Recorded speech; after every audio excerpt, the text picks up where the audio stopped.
Meus irmãos, abramos as nossas Bíblias na carta de Paulo à igreja de Éfeso, no capítulo 2, leiamos o verso de número 12, Efésios 2:12.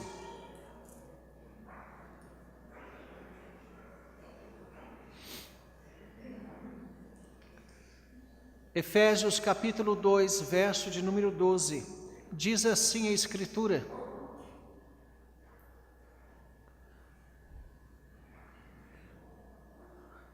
Naquele tempo estáveis sem Cristo, separados da comunidade de Israel e estranho às alianças da promessa, não tendo esperança e sem Deus no mundo. Vamos ler todos juntos? Naquele tempo estáveis sem Cristo, separados da comunidade de Israel e estranhos às alianças da promessa, não tendo esperança e sem Deus no mundo. Vamos nos dirigir a Deus em oração. Senhor nosso Deus, te agradecemos de todo o coração pela ocasião de culto. Ó Deus, que o teu Santo Espírito nos envolva, o Espírito que habita em nós como igreja, templo do teu Santo Espírito. Agora, ó Deus, traduza essas palavras com profundidade à nossa mente e aplique ao nosso coração para louvor de tua glória. Fala, ó Deus, poderosamente as nossas vidas nesse dia, nesse momento, é o que nós rogamos, no nome santo do Senhor Jesus. Amém. Meus irmãos, nós vimos a semana passada que Paulo agora continua o seu contraste entre o crente e o ímpio, utilizando na verdade não duas pessoas, mas a mesma pessoa. Paulo fala de crente e ímpio utilizando uma única pessoa. O apóstolo não ladeia um crente e um ímpio para contrastar as duas realidades, mas na verdade contrasta o passado e o presente da mesma pessoa. Isso é muito importante de nós repararmos no texto. Ele não está nos incentivando a olhar a diferença em relação ao ímpio hoje, mas sim à nossa impiedade passada. Não há melhor exemplo, meus irmãos, de impiedade para nós do que aquela que nós experimentamos quando ainda estávamos sem Cristo.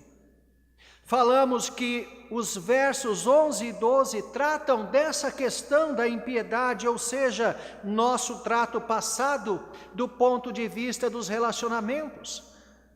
Paulo vai dizer que uma vez que se é salvo, significa então relacionar-se com Deus como filho. Nós sabemos disso. O estado do salvo significa se relacionar a Deus como filho e ser congregado a uma mesma igreja de Deus. A impiedade quanto a isso implica não ter contato com Deus, não pertencer ao povo e não desfrutar das bênçãos de ser povo de Deus. É dessa forma, meus irmãos, que o apóstolo então desdobra essas ideias em 5 afirmações que caracterizam a condição do período quanto ao relacionamento com Deus e com os salvos, aquele período quando ainda estávamos sem Cristo. Como é que esse perdido, portanto, como é que ele estava quanto ao relacionamento com Deus e quanto à comunidade da aliança? Diz Paulo, 5 afirmações: estáveis sem Cristo, separados da comunidade de Israel, estranhos às alianças da promessa, não tendo esperança e sem Deus no mundo. Quando inicia então o verso 2, ele utiliza a expressão naquele tempo. Ora, que tempo era esse? O tempo exatamente marcado pelo verso 11, ou seja, quando eram gentios na carne, quando eram também incircuncisos na carne. Quando o apóstolo Paulo, portanto, diz naquele tempo, marca a transformação que houve na vida do crente, aquela grande guinada que vimos nos versos 1 a 10, quando o desastre de nossa vida, a perdição, era para nós iminente, inescapável e irreversível, mas Cristo a evitou de forma sobrenatural, livrando-nos da condenação eterna. É a esse ponto, meus irmãos, essa transformação decorrente de sermos nova criação de Jesus Cristo, Ele então, Paulo, descreve assim: não somos mais caracterizados por ser gentios na carne, ou incircuncisos segundo a carne. Somos o Israel espiritual de Deus. Somos o povo verdadeiro de Deus, como igreja de Cristo que somos, família de Deus. Temos por circuncisão o batismo, nossa união com Cristo e a regeneração. Esse é o nosso estado atual. Mas Paulo fala da necessidade de lembrarmos o que éramos. É assim que ele inicia o verso 11. É o imperativo presente, portanto, significa uma ideia que jamais deve se ausentar de nossa mente, memória constante do que éramos, para valorizarmos sempre o que somos hoje em Jesus Cristo. Pois bem, meus irmãos, falamos que nossa vida tem que haver um AC e um DC, um antes de Cristo e um depois de Cristo. O apóstolo traz vividamente a nossa memória, refresca, portanto, o nosso pensamento, a nossa memória quanto aos acontecimentos daquela época passada. Naquele tempo, diz o apóstolo Paulo, quando não participávamos do povo de Deus, quando não éramos, aliás, família de Deus.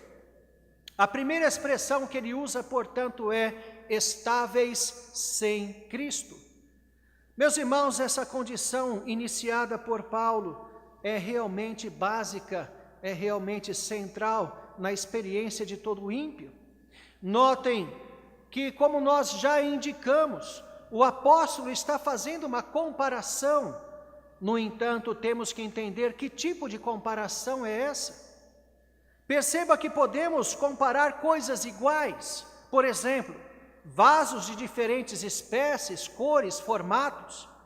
Não é esse o tipo de comparação, certamente, que Paulo utiliza para categorizar o crente e o ímpio. Pode também ser comparadas coisas não iguais, mas semelhantes, próximas entre si, como, por exemplo, um copo e uma xícara. Embora sejam objetos para fins específicos, o copo, embora não seja adequado, pode perfeitamente cumprir a mesma função da xícara e vice-versa. A xícara pode fazer o papel de um copo, embora não seja próprio. Mas essa também não é a comparação entre o crente e o ímpio, entre os que no passado fomos e o que somos hoje na presente vida. São opostos absolutos, é isso que Paulo apresenta, opostos irreconciliáveis, tais como o fogo e a água, ou a luz e as trevas. Você não pode colocar no mesmo lugar tais elementos, apenas um prevalecerá. Ou a água apaga o fogo, ou o fogo evapora a água. A luz é descrita como a única coisa que espanta as trevas, ou a luz ou a trevas, nunca as duas juntas. E é esse o tipo de comparação entre o crente e o ímpio. Duas condições, duas essências irreconciliáveis que não se assemelham em nada, que não podem estar presentes no mesmo indivíduo, na mesma pessoa. Não há um único ser humano que pode viver o estado de crente e ímpio ao mesmo tempo. Isso é completamente impossível à luz das Escrituras. Colocando isso, meus irmãos, de outra forma, o salvo e o perdido não se assemelham em nada. E não vivem e não podem viver em nenhuma medida o que é o outro. O crente não tem nenhuma parte com o ímpio, nem mesmo uma ínfima parte. O ímpio não tem nenhuma parte com o crente.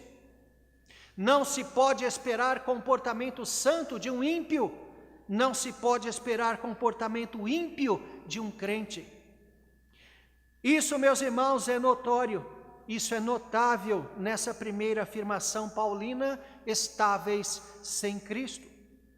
Aplicando esse princípio de extrema oposição ou de contraste absoluto, implica dizer que se naquele tempo era essa nossa condição, hoje estamos com Cristo. É o exato oposto entre o nosso trato passado e o que somos hoje. Percebam, o estar em Cristo é um dos pilares da doutrina paulina. Tudo para Paulo é em Cristo, salvos em Cristo, no Senhor. Essas expressões abundam em tudo aquilo que Paulo escreve. Tudo que acontece em nossa vida, do ponto de vista espiritual, é por causa dessa união com Cristo. Sabemos, portanto, o que é isto? Que tudo o que somos como cristãos, que todas as bênçãos que nós experimentamos decorrentes disso, se dão por nossa união com Cristo. Estamos indissoluvelmente ligados a Ele. Quando Ele morreu, nós morremos com Ele. Quando Ele ressuscitou, ressuscitamos com Ele. Quando Ele ascendeu aos céus, ascendemos com Ele. E estamos assentados com Ele à destra de Deus nos lugares celestiais, como o apóstolo Paulo já bem afirmou. Estamos unidos com Ele na glória, onde Ele habita. Pelo seu revés, portanto, entendemos o que éramos. A antiga natureza, tendo os delitos e pecados como única forma de procedimento, vivíamos para nós mesmos, alheios a Deus, caminhando rumo à perdição, sem Cristo. Nossa vida não estava ligada a nada essencialmente bom ou bem. Vivíamos o egoísmo da autodivinização, completamente perdidos, sem Cristo, sem a regeneração, sem a obra do Espírito Santo. Jamais, meus irmãos, poderíamos ser o que somos hoje. Jamais poderíamos viver como vivemos hoje. Nossa condição atual mostra algo essencialmente diferente. Nós vivemos já como ressuscitados, habilitados pelo Espírito de Deus a adiantar o máximo possível da perfeição futura para o agora, para viver para Deus essa transformação que já é corrente em nossa vida. Meus irmãos, como nos exorta o apóstolo Paulo, lembremos do que éramos. Lembre-se do que você já fez no seu estado de impiedade, das piores coisas que você já praticou. Lembre-se disso. Perceba sempre a enorme diferença que existe em sua vida hoje, porque agora você vive em união com Cristo. Por Deus, meus irmãos, em Cristo, nos transformar em nova criação, nova humanidade, e nos manter assim unidos indissoluvelmente a Cristo em santidade.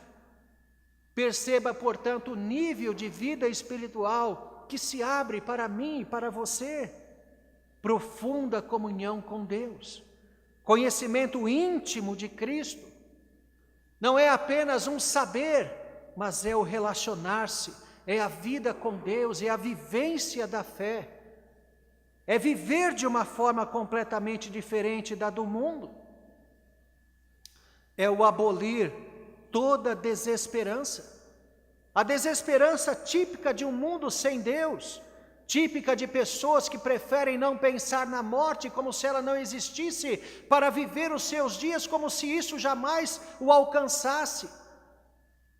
É viver a certeza e a segurança da fé. Em toda e qualquer situação, não importa qual seja ela. Quando nós, meus irmãos, percebemos o nosso estado atual, a essência do que somos hoje como filhos de Deus na fé, em contraste com o que éramos sem Cristo, nós então entendemos que tudo passa, o mundo passa, tudo passará, coisas e pessoas, mas Deus não passa. E é a Ele que nós estamos eternamente ligados.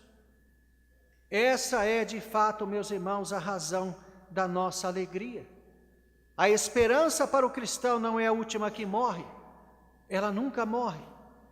Esperar para o cristão é uma esperança concreta, é o ato de esperar algo que realmente acontecerá, inevitavelmente acontecerá. Quando falamos que o crente tem esperança, não é como se alguma coisa possa acontecer. O crente espera aquilo que efetivamente acontecerá, as promessas reveladas por Deus em sua palavra. Nós cremos, esperamos aquilo que Deus de fato realizará. Não é a busca ilusória de uma utopia, Não é também, meus irmãos, a busca de realizações pessoais esperando que Deus as concretize. É a vivência do real sobrenatural, a vivência da comunhão mística com Deus, sobrenatural, que só pode saber aquele que a experimenta, aquele que a tem diariamente. O que Deus tem para nós em Cristo, meus irmãos, não percamos de vista isso. Mas isto só brilhará, isto só ficará de fato notório para nós, se nós não perdermos de vista o que nós fomos. Lembre-se do que você era, lembre-se do trato passado, lembre-se de quando você estava sem Cristo, diz o apóstolo Paulo, que essa memória amarga do que nós fomos enfatize a docilidade, a bênção, a maravilha daquilo que somos hoje, para que rendamos glória a Deus com intensidade, para que dediquemos a nossa vida inteiramente a Cristo como deve ser, em prazer e alegria na nossa união com Cristo. Que Deus, portanto, nos abençoe. Amém.